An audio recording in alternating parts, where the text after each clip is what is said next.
WION has finally managed to track the whereabouts of the Indian jailed in Pakistan. Ansari's case came to the fore after 24-year-old Pakistan journalist Zinat Shahzadi, who was abducted by unidentified men in 2015, filed a plea in Pakistan Supreme Court on behalf of Nihal Ansari's mother.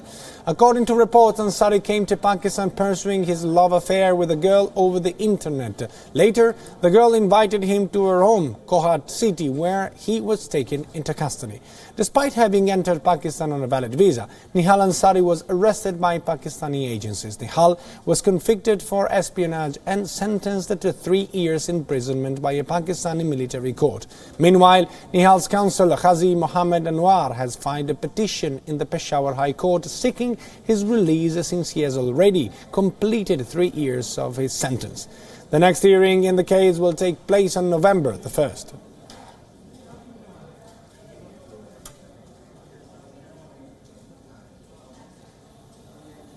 And WION has tracked an Indian who is lodged in Pakistani jail for the last 5 years. The victim, Hamid Nihal Ansari, is a resident of Mumbai and has been traced to Mardan Central Jail, nearly 50 kilometers from the Pakistani city of Peshawar in Khyber Pakhtunkhwa province.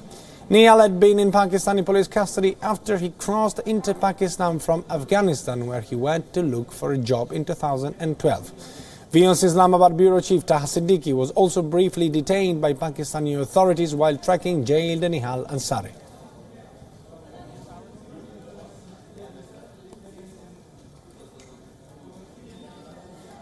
I'm standing here outside the Mardan Central Jail.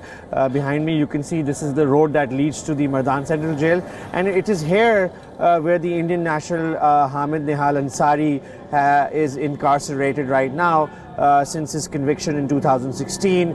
First he was in Peshawar Central Jail, but recently the Peshawar Central Jail is going through restructuring. So the lawyer tells me that he met him a few weeks ago in this particular jail. This is a brand new jail, and from what I understand right now, earlier on in the Peshawar Central Jail, Mr. Hamid was being kept in a high security sort of confinement because he was also attacked. But then he filed a writ petition through his lawyer saying that he wants to be kept in the normal conditions. So apparently, from what we know, inside this jail he's being kept in normal conditions. Hamid Ansari, as everybody knows, went missing in 2012 when he tried to enter Pakistan. Apparently, he says he entered Pakistan through a tourist visa, but the Pakistani authorities say that he entered illegally into Pakistan. Nearby, where we're standing in Mardan, nearby here there's a city, Kohat, which was his destination. He was supposed to meet a girl, according to his family, who he had met on over Facebook, and then he was supposed to sort of stop her from a forced marriage that she was getting into, but the Pakistani authorities say that he was involved in espionage, and then one journalist, Zinat Shahzadi, who was investigating his case, she went missing and recently reappeared. She went missing in 2015 and then reappeared 2 years after.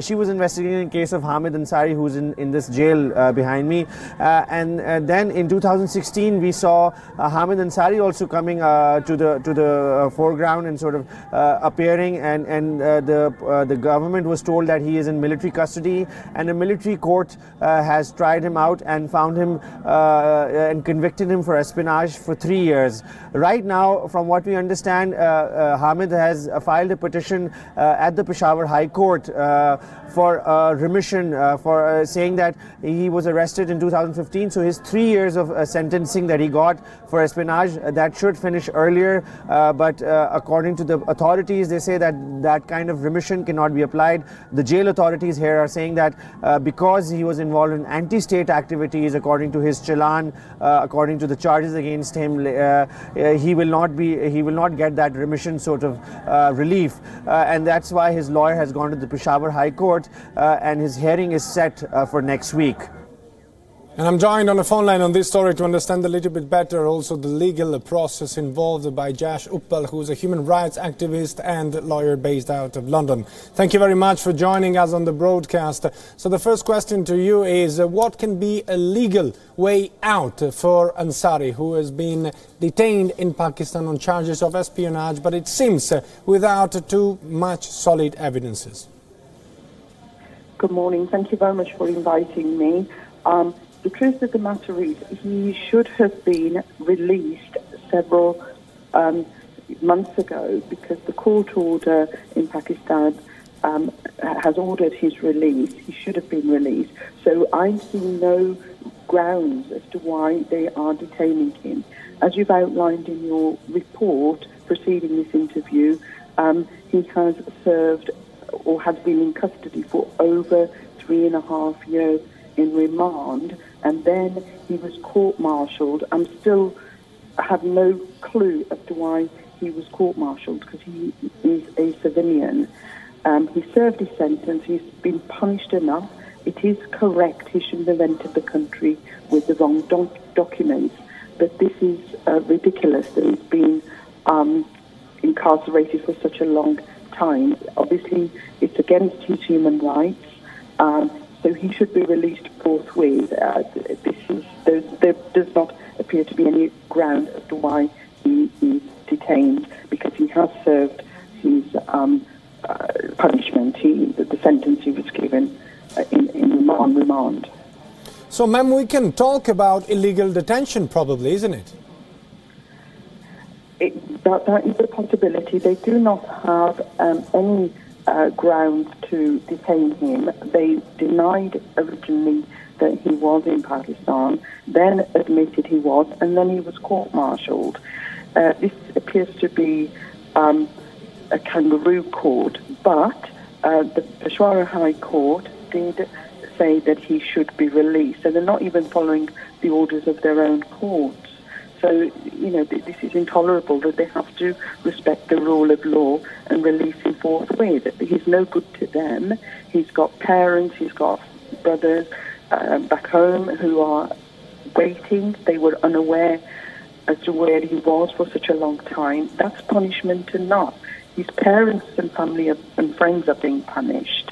He appears to be a naive young man who did what he did, but that, he's paying a massive price for being forced to not to be released, foregoing his freedom, not out of choice, and that's ridiculous. You've got to follow the rule of law. Repeatedly, I haven't been saying this, and as I said, the Pakistani authorities should respect their own courts. Right, and this leads me in the following question. This man has been accused of being a spy, which is pretty much of a big accusation when it comes to a foreign national in whatever country in the world. And India kind of lost his whereabouts. So if this happens to a person, how can a person actually defend himself or herself of such an accusation without even having access to international legal assistance? Right, that's a very good question. Firstly, this seems to be the stock-in-hand charge against any person of Indian origin who enters Pakistan.